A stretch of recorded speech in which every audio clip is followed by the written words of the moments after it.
আওয়ামী লীগকে নিষিদ্ধ বিচারের দাবিতে গণ অধিকারের নতুন কর্মসূচি।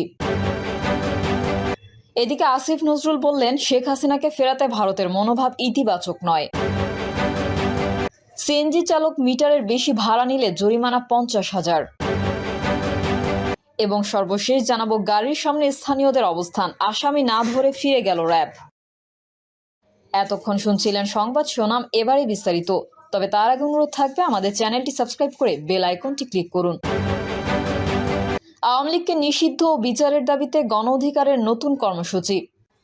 গণহত্যার দায়ে আওয়ামী লীগকে নিষিদ্ধ করা, গণহত্যার বিচার ও গণহত্যাকারীদের গ্রেফতারের দাবিতে সংবাদ সম্মেলন করেছে গণ অধিকার পরিষদ। এছাড়া দেশব্যাপী 12 থেকে 19 ফেব্রুয়ারি পর্যন্ত বিভিন্ন ধরনের কর্মসূচি পালনেরও ঘোষণা দেওয়া হয়েছে। লিখিত বক্তব্যে রাশেদ খান বলেন, আমরা গভীর উদ্বেগের সঙ্গে লক্ষ্য করছি অন্তর্বর্তীকালীন সরকারকে ক্ষমতা গ্রহণের পর থেকে একের পর এক আন্দোলন সরকারের স্থিতিশীলতার পথে ব্যাঘাত সৃষ্টি করছে। তার ওই ধারাবাহিকতায় গত 5 ফেব্রুয়ারি দেশের বিভিন্ন স্থানে বুলডোজার দিয়ে ধানমন্ডি 32 সহ সারা দেশের বিভিন্ন জায়গায় বাড়িঘরে ভাঙচুর চালানো হয়েছে। সেখানে কোনো আওয়ামী লীগ নেই, অথচ সচিবালয়, পুলিশ, র্যাব, বিজিবি সহ প্রশাসন ও সরকারের সব সেক্টরে যেসব আওয়ামী সুবিধাভোগীরা রয়েছে তারা বহাল তবিয়াতে রয়েছেন। গণঅভ্যুত্থানের 6 মাস পরও সরকার ও আইনশৃঙ্খলা রক্ষাকারী বাহিনীর উপস্থিতিতে এই ধরনের ঘটনা সরকারের দুর্বলতার বহিঃপ্রকাশ ও সরকারকে চ্যালেঞ্জের মুখোমুখি ফেলানোর শামিল।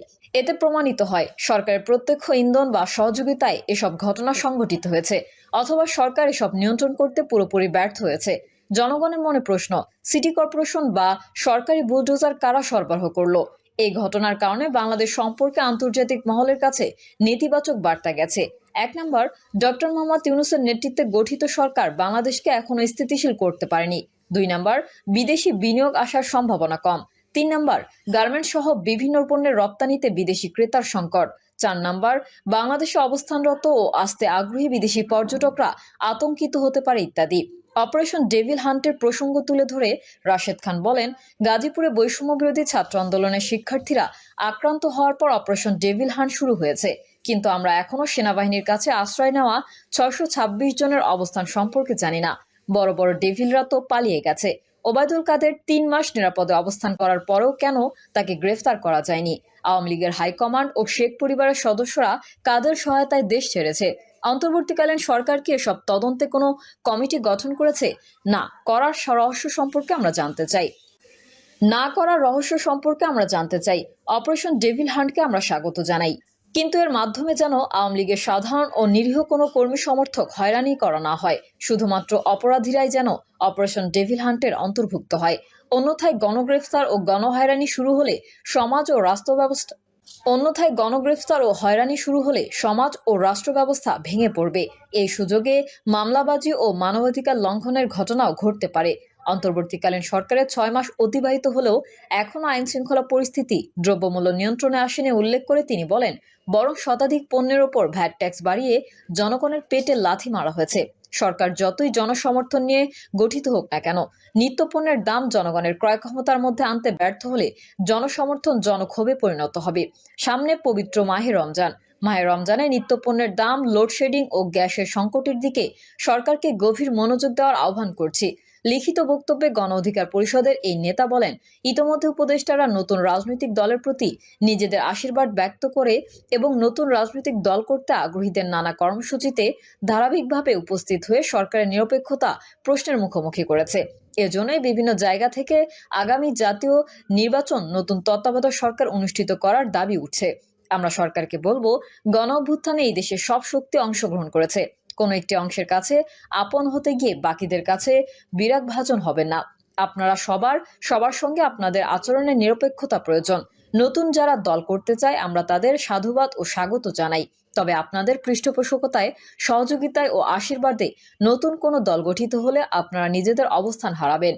তিনি বলেন, গণ অধিকার পরিষদের পক্ষ থেকে গণহত্যায় অভিযুক্ত সংগঠন হিসেবে আওয়ামী লীগকে নিষিদ্ধ করা, গণহত্যার বিচার ও গণহত্যাকারীদের গ্রেফতারের দাবিতে গত 5 ফেব্রুয়ারি 64 জেলায় ডিসির মাধ্যমে প্রধান উপদেষ্টার বরাবর স্মারকলিপি দেওয়া হয়েছে।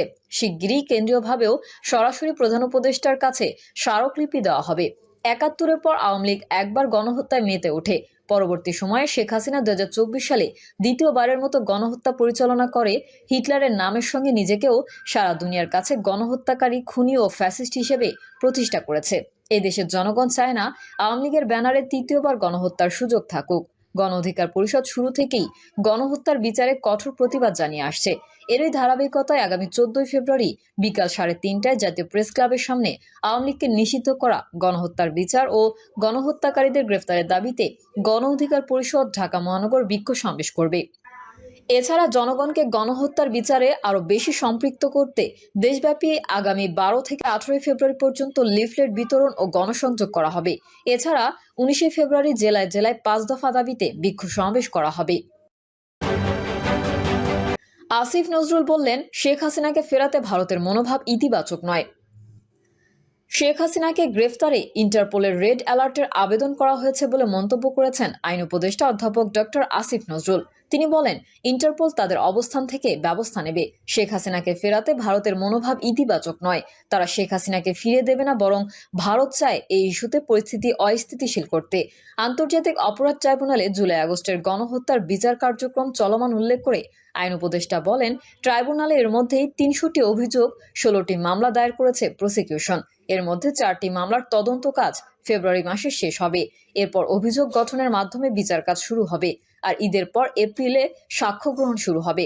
তাছাড়াও অক্টোবরের মধ্যে 3 থেকে 4টি মামলার রায় হবে বলে আশা করছি।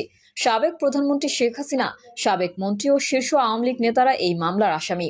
আইন উপদেষ্টা বলেন, আওয়ামী লীগের আমলে ট্রাইব্যুনালে একটি মামলার বিচারে 2.5 বছর সময় লেগেছিল। আমাদের এর চেয়ে অনেক কম সময় লাগবে। দ্রুত বিচারে প্রসিকিউশন টিম দিনরাত কাজ করছে। আগামী অক্টোবরে 3 থেকে 4টি মামলার রায়ের আশা করছি। সিএনজি চালক মিটারের বেশি ভাড়া নিলে জরিমানা 50,000। মিটারের চেয়ে বেশি ভাড়া আদায় করলে তার বিরুদ্ধে মামলা দেওয়ার নির্দেশ দিয়েছে নিয়ন্ত্রক সংস্থা বাংলাদেশ রোড ট্রান্সপোর্ট অথরিটি।